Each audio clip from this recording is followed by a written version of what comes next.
Dear fellow graduates, College of Professional Studies faculty and students, parents, other family members, and friends. Since the beginning of the quarantine imposed by the novel coronavirus threat, I have learned many things, such as a few new songs to play on my guitar and some new words to expand my vocabulary in Italian and Spanish. The situation also made me realize how fortunate I am to have a somewhat comfortable life and an amazing support system to go through all this. All the time away from people and things that are so important to me made me have a clearer vision of what matters in life. It has been a period of growth.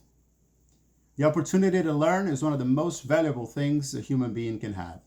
I am confident that most of us are going to get out of this as better humans, more compassionate and aware of how interconnected we are. Challenging times can also be a great push for innovation, for creative solutions that had never been tried before. Applying for the master's program in strategic public relations gave way to inner fears. I was nervous about going back to school in my 40s.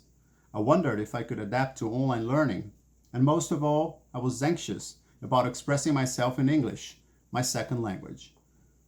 From the moment I logged in for the first class, the program took me into a personal and professional journey of transformation.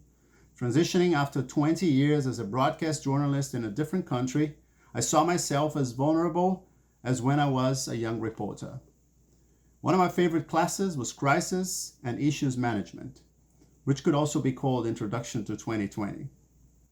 With the guidance of Professor Tracy Scario, we explored the many ways to deal with a crisis. Many of us are now struggling with the impact of economic depression in the job market. Since the beginning of the spread of the virus, governments and companies have been forced to communicate more effectively. More than ever, honest and accurate communication is critical. It is saving lives.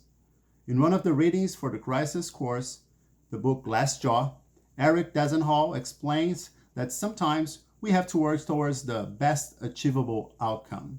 It sounds a lot like what we are going through right now. For this graduation event, I had a whole weekend planned in DC with my parents and my 90-year-old grandma coming from Brazil. I am sure that many of you had to change plans as well. Recently, as the US was surpassing Italy to become the world leader in COVID-19 related deaths, critic Joe Quinnan wrote about dreaming big in the Wall Street Journal.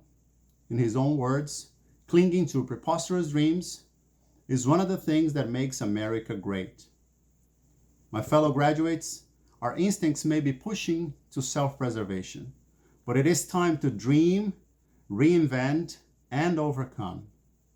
We know the effort we had to put in and the importance of what we achieved at the College of Professional Studies.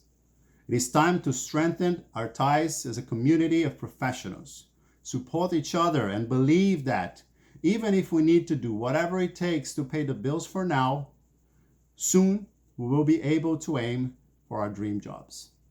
Thank you.